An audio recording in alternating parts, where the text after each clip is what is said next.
부동산 경기 화랑으로 건설 현장이 급증하고 있지만 안전 불감증은 여전합니다. 연초부터 사고가 잇따르면서 인명피해가 속출하고 있습니다. 도내 수협 직원이 고객 돈 수천만 원을 빼돌려 스포츠 도박에 탕진한 것으로 드러났습니다. 도심 한복판에서 흉기를 들고 난동을 부리던 중국인 남성을 시민들이 제압해 화제가 되고 있습니다. 제주 경제가 전국 최고의 성장세를 보이고 있지만 계층 간의 소득 격차가 벌어지는 사회 양극화 현상은 점점 심각해지고 있습니다. 여러분 안녕하십니까? 뉴스데스크 제주입니다. 대규모 개발과 인구 증가에 따라 제주도 전체가 건설 현장이나 다름없을 정도로 공사가 곳곳에서 벌어지고 있는데요. 연초부터 크고 작은 사고가 잇따라 발생하면서 인명피해가 속출하고 있습니다. 권혁태 기자가 보도합니다. 서귀포 시내 한 분양형 호텔 건설 현장. 높이 솟은 크레인 아래로 끊어진 줄이 위태롭게 남아 있습니다.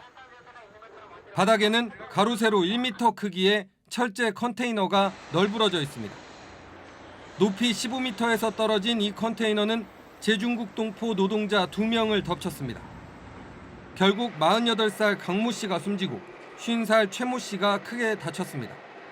철제 함을 일을 하려고 이제 그 안에 공구가 막한 게 그래서 줄거리를 해서 이렇게 돌다가 이제 이게 균형을 잃어버리면서 이게 쓱 빠져버려요.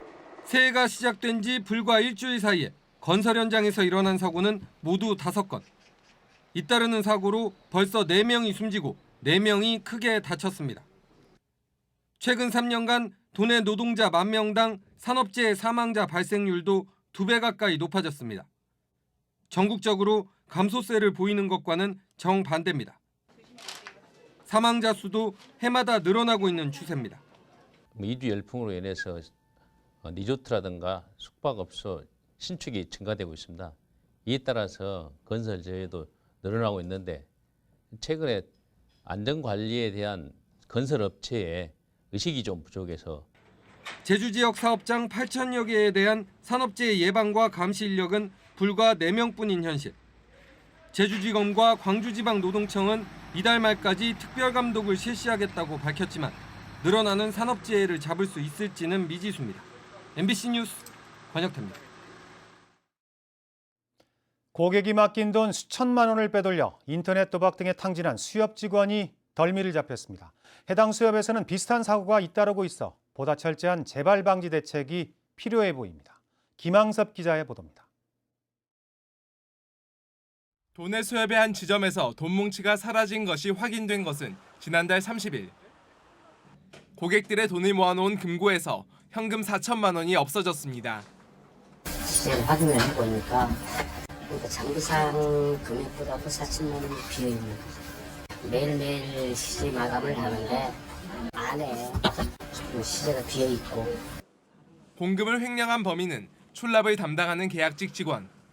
해당 직원은 지난해 11월 말부터 한 달 동안 5만 원권 100장이 묶인 돈 뭉치를 7차례에 걸쳐 빼돌렸습니다. 경찰 조사 결과 횡령한 돈은 인터넷 스포츠 도박을 하는데 탕진한 것으로 드러났습니다. 이 수협에서는 2년 전에도 직원이 고객 돈을 빼돌리는 등 횡령 사고가 잇따르고 있습니다. 강조를 해도 사고가 좀 반복적으로 나고 있었는데 그래도 어쨌든 저희는 자체적으로 많이 한다고는 하거든요. 기획들은 하나 이렇게 그래요. 해당 수협에서는 지난해에도 한 간부가 보조금 1억 원을 횡령하는 등 비슷한 사고가 끊이지 않고 있는 상황. 경찰은 수협 직원 34살 한모 씨를 공금 횡령 혐의로 입건했고 수협 측은 한 씨에 대한 징계 절차에 들어갔습니다. MBC 뉴스 김항섭입니다. 제2공항 인근 아파트를 시세보다 싸게 팔겠다고 속여 거액을 챙긴 일당이 경찰에 붙잡혔습니다. 제주 동부경찰서는 분양대행업체 본부장 41살 배모 씨 등 3명을 사문서 위조 혐의로 검찰에 기소 의견으로 송치했습니다. 이들은 서귀포시 표선면의 아파트 42세대를 분양가보다 1억 원 싸게 판다는 가짜 분양계약서를 만든 뒤 9명으로부터 15억 8천만 원을 챙긴 혐의를 받고 있습니다. 제주시 도심 한복판에서 중국인 관광객이 어머니에게 휘두른 흉기를 끔찍한 사건이 일어났는데요. 용감한 시민들이 중국인 관광객을 제압해 사건이 커지는 것을 막았습니다. 김찬년 기자가 취재했습니다. 겁에 질린 여성이 호텔 밖으로 달아나자 흉기를 든 남성이 바짝 뒤쫓습니다. 남성은 쫓아가면서도 흉기를 휘두르고 여성은 황급히 달아납니다. 곧이어 시민들이 달려들어 흉기를 든 남성을 제압하고 구급차와 경찰이 현장에 도착합니다. 청소 아줌마들이 그 구석지 이렇게 닦는 그 일자 드라이버를 가지고 그 청소 도감에 나갔는데 그걸 차려들고 그걸 들고 이제 쓰시는 모양이지. 흉기를 휘두른 남성은 중국인 관광객인 27살 리모 씨. 여행 일정 문제로 말다툼을 하다가 어머니에게 흉기를 휘두른 겁니다. 근처를 우연히 지나가던 34살 송모 씨와 41살 양모 씨는 비명 소리를 듣고 곧바로 달려갔습니다. 송 씨는 평소 배워둔 권투 솜씨로 중국인 리 씨를 순식간에 제압했고 양 씨가 피해자를 안정시킨 뒤 경찰에 신고했습니다. 제 할 도리를 한 것 같습니다. 뭐 이런 누구한테 뭐 이런 걸 바라고 그런 게 아니라 뭐 솔직히 대한민국 남자로서 위급한 상황에서 더 줄 수 있는 부분 도와주는 게 낫다고 생각해서 그냥 결정했습니다. 경찰은 중국인 관광객 27살 리모 씨를 특수 상해 혐의로 구속하고 위급한 상황에서 용기를 발휘한 송 씨와 양 씨에게는 감사장을 수여했습니다. MBC 뉴스 김찬년입니다. 제주지방경찰청 간부가 청와대 경호실에 인사청탁을 했다는 의혹이 제기돼 파문이 일고 있습니다. 최근 언론에 공개된 박건찬 경찰청 경비국장의 청와대 경호실 근무 시절 업무 수첩에 적힌 인사청탁자 명단에는 제주경찰청 소속 김모 경정이 포함됐습니다. 경찰청은 감찰 조사에 나서기로 했고 감사원에 공익감사를 청구하는 방안도 검토하고 있습니다.